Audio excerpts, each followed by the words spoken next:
అది కాదక్క, నేనెంత చెప్పినా కూడా నువ్వెందుకు వినట్లేదో నాకు అర్థం కావట్లేదు. నేను చెప్పేది వినక్క, నువ్వు చెప్పేది నేను వినను. నాకు ఎవరు మంచి చేస్తారో ఎవడు చెడు చేస్తారో నాకు బాగా తెలుసు.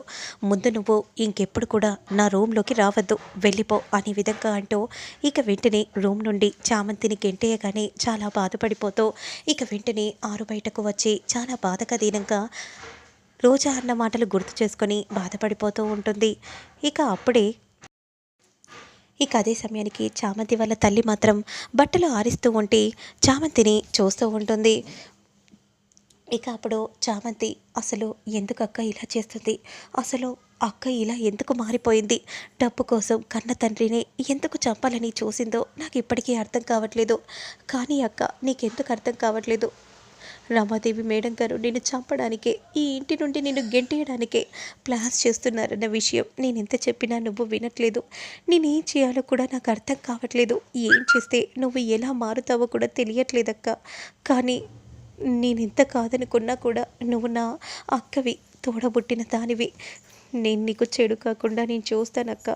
ఎలాగైనా సరే నీకేం కానివ్వనక్క, నీకేం కానివ్వను అనే విధంగా చామంతి అంటూ బాధపడిపోతూ ఉండగా బ్యా బ్యా అనే విధంగా అంటూ ఉంటే, అమ్మ నీతో ఒక ముఖ్యమైన విషయం చెప్పాలమ్మా, బ్యా బ్యా అని తన తల్లి అంటూ ఉంటే, అసలు ఆ అక్క నేను ఎంత చెప్పినా కూడా నా మాట వినట్లేదమ్మా.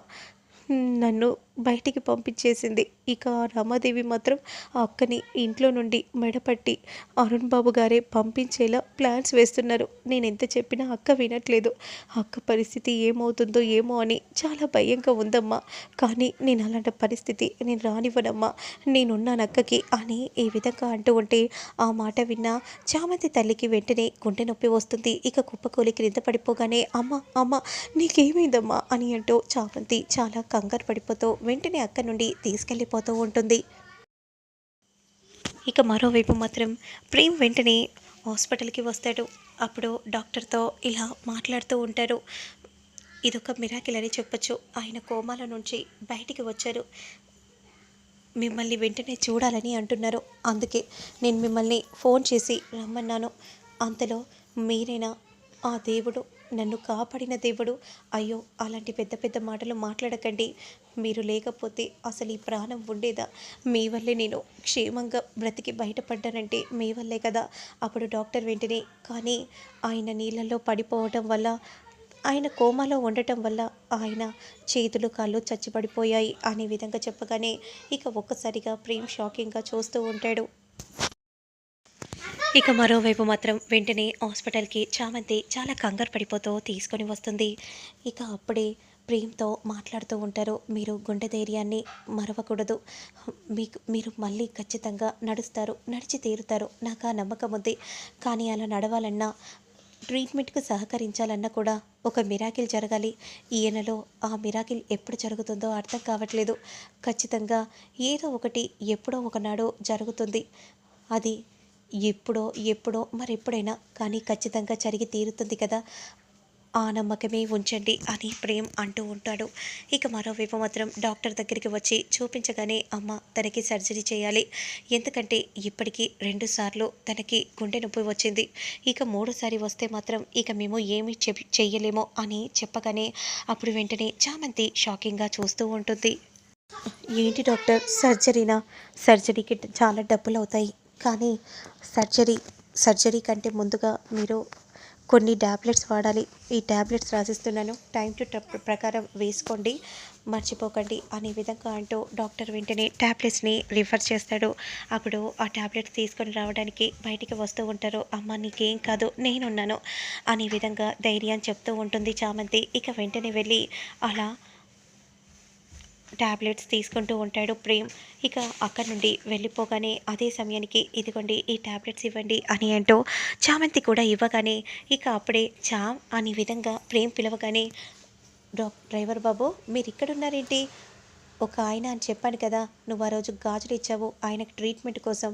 అవును, ఆయన ఇప్పుడు స్పృహలోకి వచ్చారు. అవునా, స్పృహలోకి వచ్చారా? సరే పద, నేను నిన్ను తీసుకెళ్తాను, నిన్ను చూపిస్తే ఆయన చాలా సంతోషపడతారు కదా, పద అని అంటూ ఉంటే, కానీ అమ్మని నేను ఇంటికి తీసుకెళ్ళాలి. అవును, ఎందుకు వచ్చావు? అమ్మకి కాస్త హెల్త్ బాగాలేదు అందుకే వచ్చాను డ్రైవర్ బాబు.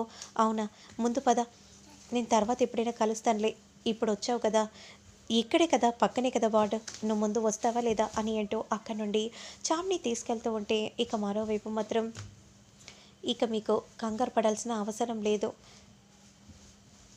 ఎందుకంటే మీరు ట్రీట్మెంట్కి సహకరిస్తే ఖచ్చితంగా మీరు మళ్ళీ మామూలు మనిషి అవుతారు అని నర్స్ చెప్తూ ఉంటే, కానీ నాకెందుకో నా మనసులో ఏదో తేలిక భావం కలుగుతుంది. తేలిక భావం అంటే ఏమంటున్నారు? నా పిల్లలు, నా భార్య అందరూ ఉన్నప్పుడు ఆ మనసు ప్రశాంతత కలుగుతుంది కదా, ఆ సంతోషం ఇప్పుడు నాకు అదే కలుగుతుంది. కానీ ఇక్కడ మీ వాళ్ళు లేరు కదా, మా వాళ్ళు ఉన్నట్టే నాకు కనిపిస్తుంది. నా మనసు చెప్తుంది. అదేంటో అర్థం కావట్లేదు. ఈ చుట్టుప్రక్కల ఎక్కడో నా వాళ్ళు ఉన్నారు అనే విధంగా అంటూ ఉంటే, ఇక నర్స్ షాకింగ్గా చూస్తూ ఉంటే, పదండి రండి, మీకు ఆ రోజు నేను డబ్బులు ఇచ్చాను, కానీ డబ్బులు సమయానికి అంత మొత్తంలో అందకపోతే ఒకరు నీకు గాజులు ఇచ్చేసి మరి మీ ప్రాణాలు నిలబెట్టారని నేను చెప్పాను కదా. ఇప్పుడు వాళ్ళు వచ్చారు, ఆ మహాలక్ష్మి ఎవరో, కాస్త తీసుకొని రా బాబు అని అనగానే వెంటనే అలా లోపలికి రాగానే నాన్న అని అంటూ పరిగెత్తుకుంటూ వెళ్ళి ఏడుస్తూ ఉంటుంది. మీరా నాన్న అంటే నువ్వే నా ప్రాణాలు కాపాడావా అమ్మ, నువ్వు నా ప్రాణాలు కాపాడిన మహాలక్ష్మి. ఏంటి నాన్న, మీకోసం నేను ఎక్కడెక్కడో వెతుకుతుంటే మీరు ఇక్కడే ఉన్నారన్న విషయం నాకు తెలియలేదు. అయినా మీరు నాకు ప్రేమగా ఇచ్చిన గాజులు నాన్న మిమ్మల్ని బ్రతికించాయంటే నాకు ఇంకేం కావాలి నాన్న, చెప్పండి నాన్న అని అంటూ చాలా బాధపడిపోతూ ఏడుస్తూ ఉంటుంది. ఎలా ఉన్నావే, ఎన్ని రోజులు అవుతుంది బ బ అనే విధంగా అంటూ ఇద్దరు కూడా చాలా బాధపడిపోతూ ఉంటారు. ఇక వెంటనే అలానే షాకింగ్గా చూస్తూ ఉంటే, ఏంటి చామంతి, ఆయన మీ నాన్న? అవును డ్రైవర్ బాబు, ఈయనే మా నాన్న అనే విధంగా అంటూ చాలా బాధపడిపోతూ ఉంటే, చాలా సంతోషంగా ఉందమ్మా, ఇన్నాళ్ళ తర్వాత మళ్ళీ మీ అందరినీ కూడా నేను చూడగలిగాను అనే విధంగా అంటూ ఉంటే, మేము ఇక్కడికి వెళ్తాం నాన్న, మీ గురించి నేను ఎక్కడెక్కడో వెతికాను నాన్న, ఎక్కడ కనిపించలేరు, చివరికి మీరు ఇక్కడ కనిపించారు నాన్న. ఇక అదే సమయానికి అదంతా డాక్టర్ చూసి చాలా సంతోషపడిపోతూ ఉంటారు. ఆయన ట్రీట్మెంట్ సహకరిస్తుంది ఆ బాడీ కూడా, ఖచ్చితంగా సహకరిస్తుందని మేము నమ్ముతున్నాము అని అనగానే ఇక శ్రావంతి అలానే చూస్తూ ఉండిపోతుంది.